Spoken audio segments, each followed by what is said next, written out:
Merci.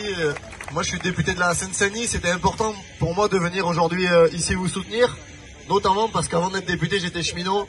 Et je sais combien, quand des mobilisations durent, c'est difficile, notamment quand on a une omerta gouvernementale et un discours médiatique qui est déroulé à longueur de journée.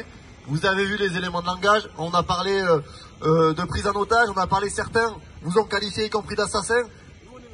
Nous, on est aussi là pour dire que les seuls aujourd'hui qui bloquent le pays, qui sont responsables de la situation, c'est la direction Total. C'est le patronat qui refuse de répondre à vos revendications qui sont légitimes. Et moi, j'ai dit plusieurs fois sur le plateau, j'appelle aujourd'hui, ils parlent de réquisition. Réquisitionnons les dividendes versés aux actionnaires qui ne produisent aucune richesse pour payer les salaires, vos salaires qui sont aujourd'hui celles et ceux qui font vivre ces entreprises. Il faut se mobiliser là pour partager les richesses.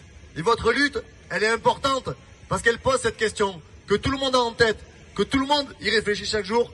Comment on partage la richesse dans ce pays? La France, 6e puissance économique mondiale, ne peut pas continuer à avoir 10 millions de pauvres, ne peut pas continuer à avoir des gamins qui font la queue devant les banques alimentaires, avoir des salariés qui sont très mal payés, qui souffrent au travail, qui a des accidents de travail, des maladies. C'est absolument pas acceptable. Et aujourd'hui, si le gouvernement tremble, si aujourd'hui le patronat se coude, c'est parce qu'il sait que vous êtes le fer de lance d'une mobilisation qui peut faire basculer le pays sur un autre sujet, celui de quelle société on veut demain.